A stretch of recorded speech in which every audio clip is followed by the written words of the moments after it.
Hi, and welcome to the next episode of Belly to Belly. And we're here to talk about law today, sort of U.S.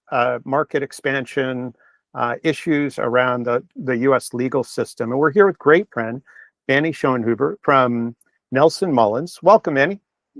Thanks for having me, Bill. Glad to be here. It's so good to have you. And we get so many questions from companies as they're coming in. Obviously, we're not a law firm, so we immediately send folks to good friends like you who can help with the legal questions. But it seems like there are so many questions about the 50 states and how do you form correctly and why is Delaware important? And there's 8 million questions sort of. But before we kind of hop into those issues, do you want to just take a moment and describe Nelson Mullins and what you do? Absolutely, yes. Nelson Mullins is a full-service firm, law firm. We always have to make that distinction because in the international business realm, it's not very common to understand that law firms in the US do not do your taxes, right? That's very different. So we're a full-service law firm.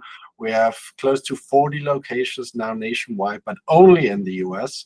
So we focus on supporting companies and investors here in the US from north to south, east to west, with whatever legal issues, problems, or projects, I'd like to call them, they have. And my role is really, because you hear it from my accent and my last name also gives it away a little bit, I focus on the European market because I'm originally from Europe and coordinate European clients and their legal projects here in the US.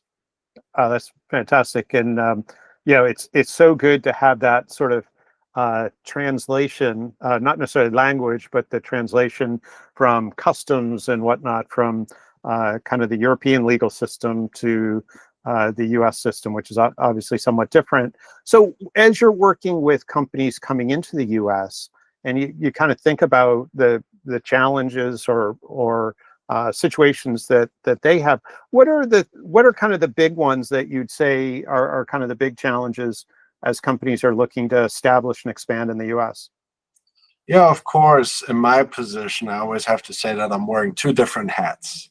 The one is really the legal hat, being the lawyer, being the attorney, the counselor, as you'd like to say.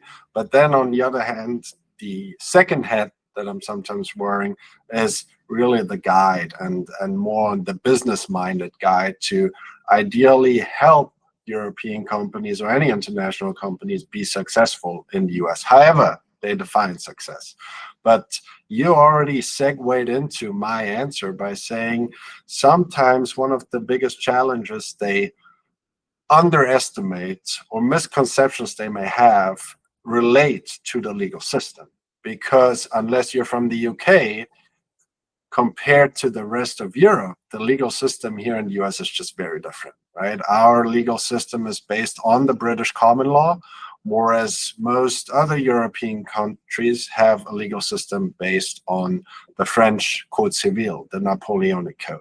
So as you can see in the background, now that we're on the video, but if anybody ever were to visit my office who's listening in today, there's no books because we don't really have a lot of statutes here. Whereas you go to your lawyer in Frankfurt or in Paris or in Milan, you'll see lots of statutes, lots of codes. We don't have that. So sometimes one of the biggest challenges is adapting to the legal system on the legal side. On the business side, I always say, entering the US means entering capitalism. Still, it's not the same capitalism anymore, arguably, as it was 100 years ago, but it's still a capitalistic system. And then depending on which state you're in, you're probably even more capitalistic than others. So adapting to that system, becoming a bit more risk averse, because in Europe we tend to be a little less risk averse, was what I was trying to say, because in Europe we tend to be very risk averse. So adapting to that culturally, from a managerial standpoint, and then obviously being open to the US market is something that I don't want to say European companies have a problem with. They may just underestimate the differences in those systems. Hmm, I gotcha. So kind of navigating and assimilating to the U.S. system. Do you have the kind of the one of the first questions, I'm sure you hear it all the time, is when do I form my U.S. legal entity? And some people are wanting to do it before they collect $1, and some are wanting to do it later. But do you have and I'm sure there's somewhat a response of that depends, but are there some rules of thumb that you generally advise on this?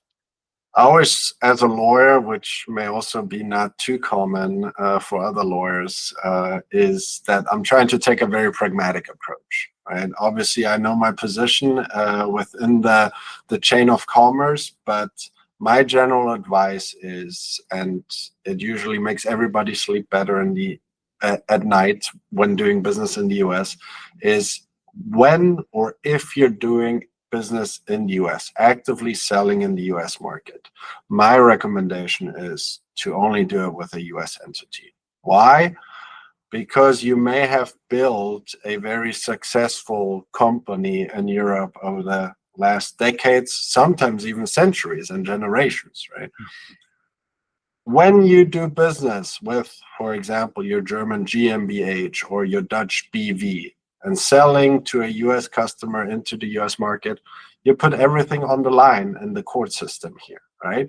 Because whatever plaintiff's lawyer you may find here in the US, they will sue the European entity, and a judgment from a US court, no matter what state it is in, is enforceable then in Europe. So whatever assets you have, they are on the line. It's very efficient. It doesn't cost a lot of money, and again, makes everyone sleep better at night if you just establish that one US entity and then sell to your US customers via that entity. As you think about sort of best practices for companies expanding, are there any recommendations you have, kind of quick hit recommendations for kind of getting set up and do I do LLC? Do I do corp? Do I go to Delaware? How do people sort of figure all that out? You should talk to a lawyer, of course, or an advisor who is focused on supporting international European companies in the US, because it's very different advice you're going to get as compared to going to your lawyer in Europe, trying to help you with your US market entry or setup, or just, in quotation marks, a normal American lawyer who will advise you as a European company as well as many other American companies. So ideally, you go to someone who is what I would call a natural fit, and who knows both sides of the Atlantic, so to speak. But what's even more important is that you should always be aware of the reluctance you may have when it comes to just thinking about the US market. And that usually is, I don't want to get sued. I don't want to get dragged in a court of law. It's, everybody knows the famous hot coffee McDonald's lawsuit, right? So what are some easy steps to prevent that from happening? One, we already hit on: just set up your US entity, do business with that US entity in the US market, and if it doesn't work out, dissolve it again. But that's step number one. Step number two goes back to what I said earlier about the different legal systems.